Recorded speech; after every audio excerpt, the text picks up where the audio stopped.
Hello everybody and welcome to my favorite time of the year, spooky season. At least that's what I've gathered from going to my local stores that are already selling Halloween decorations. And if you ask me, it's spooky season until October 31st. Then on November 1st,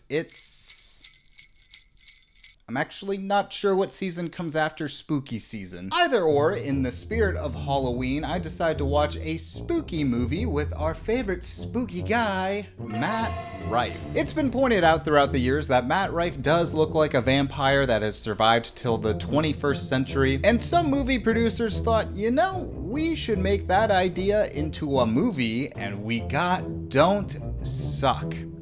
Which you're really teeing up some jokes with that movie title. The movie's about a failed stand-up comedian named Pete, who is played by Son the Mask alum Jamie Kennedy. Baby, telephone and tell me I'm your own. Another spooky movie for sure. And I'm not gonna lie, this character Pete does suck. Pete feels like he never was a successful stand-up because he never was given a shot and now life has just passed him by. But I'm gonna let you know, he's a failed comedian because he's just not that funny. See? He even gets it. And he's not even finished Rosetta Stone yet. Look, I give you credit, okay? You didn't demand a separate bathroom because you identify as a vampire. Bro, they're just my students. Yeah, I get it.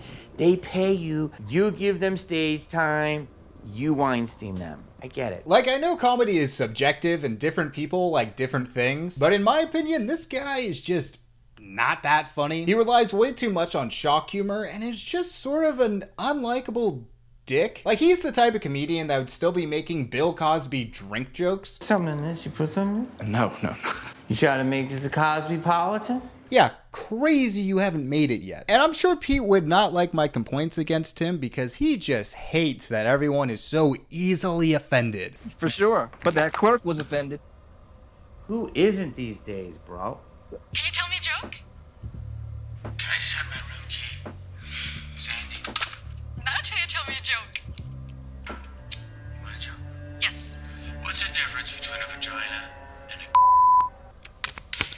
Ah, man, you bleeped out the punchline. I guess we'll never know what that funny joke was. I do find it sort of funny that the whole thing is like, oh, people are so easily offended nowadays, but they still bleeped out that one word. That means the filmmakers were even like, you know, I sort of get why people don't like hearing that word. Anyways, these two start talking about a student that has been bombing historically bad. You've seen people bomb. This kid next levels it. Epic, right? Yeah, Hiroshima. Ah, so they've seen Matt Rife's Netflix specials. But they aren't wrong though, because Matt Rife's whole stand-up bit is that he's a vampire who makes vampire jokes. I am a vampire. For the record, I'm neither Team Edward or Team Jacob. I rooted for the sun. And that's the whole joke. Matt Rife is a vampire who's bad at stand-up. So Matt's character is named Ethan, and he invites Pete to his house later on, where we get some wacky jokes like Pete not being able to shut a door. Ah man, how do they come up with this stuff? But if you think that's funny, just get a load of this back and forth. Whoa. She's mesmerizing. She was mesmerizing. You bang her? She was my mother. You bang her?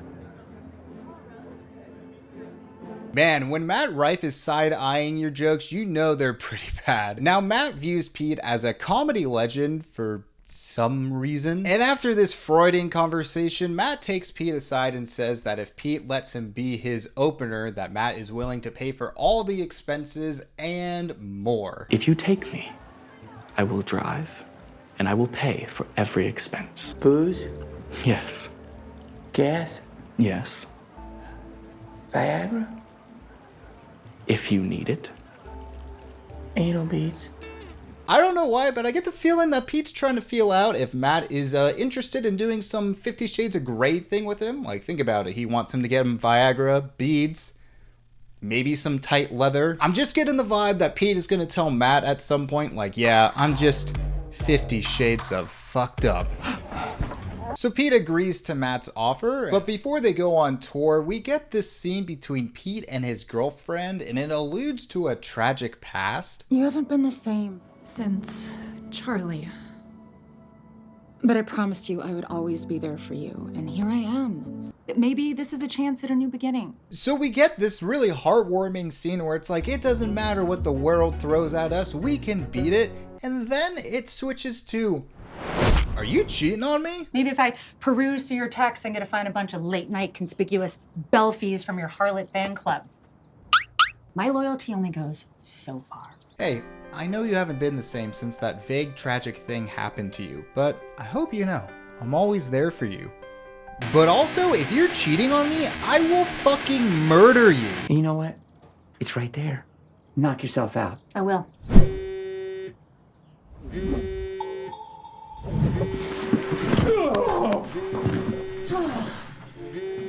You got so lucky. Okay, is he cheating on her? I don't know how to read that scene. Now, the first place that Matt and Pete do stand up at is a strip club. There's like 8 people at this strip club, and even some guys just playing cards. Who plays cards at a strip club? But more importantly, has anyone ever performed stand-up at a strip club? Like, if you're a comedian performing at a strip club, I think people are gonna throw money at you to get off the stage. In the bathroom, Matt reveals that he really is a vampire, and he shows off his eyes, teeth, and that he can make fire with his fingers. Is that a common way to show off that you're a vampire? Because I might have some magicians we need to look into. For some reason though, Pete still doesn't believe that Matt is a vampire. You seem to be all in with this whole vampire thing, so... I am a vampire, Pete. Now, I believe you believe that. Dude, you saw his glowing eyes and fangs. Why do you still think this is part of a bit? Doesn't matter though, because at the next venue, Matt reveals to the world that he's a vampire. Alright, Matt, you've been a vampire since like the 1600s. Painted in 1621. Why the hell are you revealing yourself now? Like, for a stand-up bit? Could you imagine if we found out that aliens were real because the alien was like a really good singer? Area 51? Nah. America's Got Talent. That's where we're gonna find them. So everyone loves Matt's set, even though he didn't really say anything funny. He just turned himself into a bat. But okay, yeah, next comedy legend. There are these 2 influencer women who want to meet Matt, and Pete does not take it well that they want to talk to Matt and not him. Do you mind? Sure. Okay, you ready? And...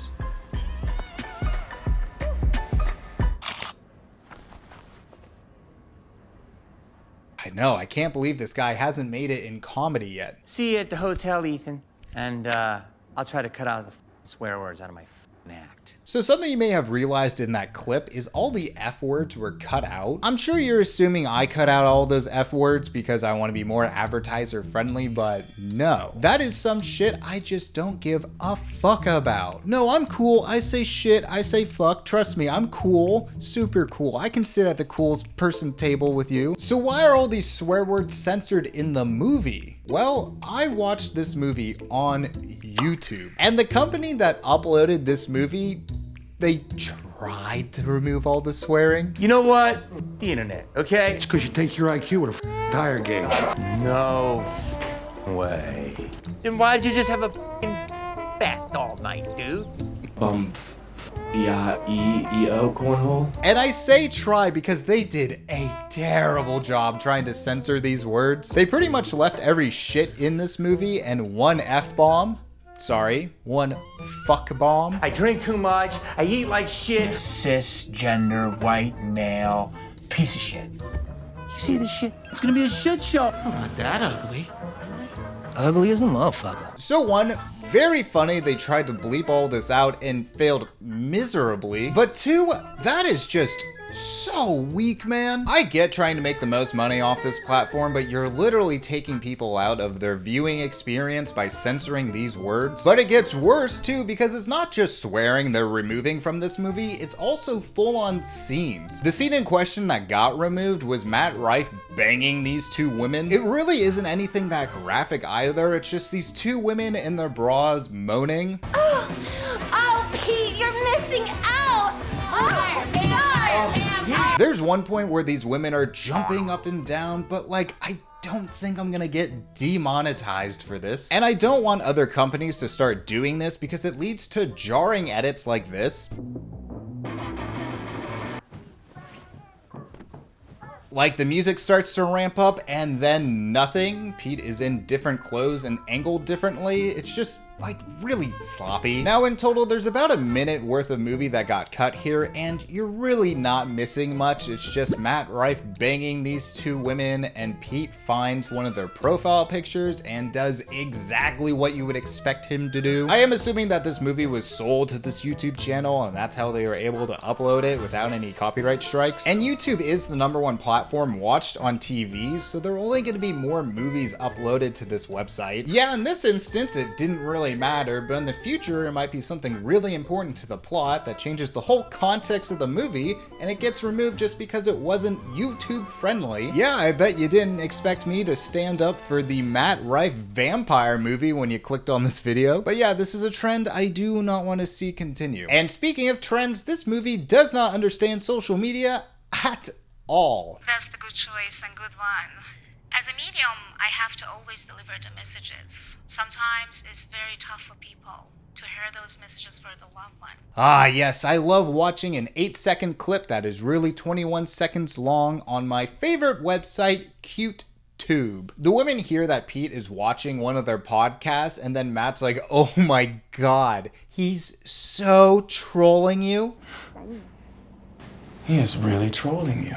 I mean, like, no, he's watching their stuff. If anything, he's helping them out. It's not like he's leaving comments being like, oh, why don't you two girls just like make out already? It's so funny too, because Matt Rife absolutely knows what trolling is, so that means he's on set being like, yeah, I'm not gonna explain to these people what trolling really means. I don't care enough. I guess I should mention too that one of the podcaster women is also a vampire. It does not come back into play or anything, but I thought I would mention it. So the next morning, Pete is watching Matt's comedy routine just go viral with a live view counter at the bottom, and we also see that the video is only 3 seconds long. Yeah, this movie has a huge social media star in it and has no idea how social media works. So this single video skyrockets Matt's career, and now everyone wants to see him. Now they're doing comedy gigs at a bachelorette party. Thank you. Who the hell gets a comedian for their bachelorette party? Like, is your next gig at a high school graduation? I mean, it is technically at a bar, but there's only like 8 people here. If you own this bar, you watching this right now, if you own this bar, just do an open mic night. You don't need to hire comedians for this. I should also mention, after their set, a bad guy confronts our two main characters and Matt kills him. Doesn't matter though, because they immediately just snap this guy away and no one ever really brings it up again, so sick. But the final act of this movie is where all the problems really start to collide with one another. Pete wants Matt to bite him so he can become a vampire, and then he'll have more time to become a successful comedian, but Matt's just like, nah, dude. And if you truly hated your life so much, why on earth would you want it to continue? I'm just an old road bum. Just played dive bars and bowling alleys my whole life. Never got the shot. But with this, I could have more time. Maybe it's not that you're running out of time. Maybe this just isn't your calling, Pete. Maybe you should pick up a different hobby. Like, you could be a great Yu-Gi-Oh! Duelist. I'm sure you would do great at that. Or at the very least, you wouldn't do worse at that than being a comedian. And then it's revealed that Pete's vague, tragic backstory is that he had a kid that passed away. They didn't have the luxury of time. They died without ever understanding the benefits of it. Because 8-year-olds usually don't. Okay, so you live a miserable life and you want to become immortal to not see your dead son, and then you will have more time to become a big successful comedian? Why am I supposed to be rooting for this guy? Now, because of Matt's overnight success, he is now the headliner and Pete is now the opener, which pisses Pete off to no end. Ethan! You're big time! Oh yeah, he's huge. That's why he's riding bitch in the backseat of this shit, Bob. And Pete guilt trips Matt so much when he finally gets his big moment, he bows out and gives it to Pete. Ladies and gentlemen, please help me reintroduce your first headliner of the evening, Mr. Pete Brennan. That is so messed up, and am I supposed to like Pete for doing this? And this pisses off all the backstage execs, but because the movie removed all the swearing, it sounds like these people are all just self-censoring.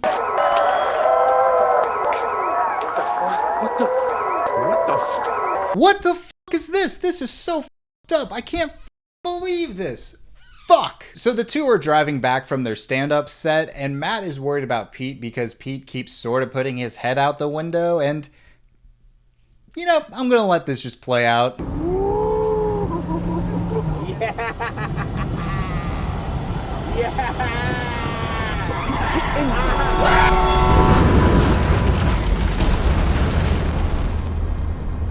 Definitely the funniest part of the movie, right?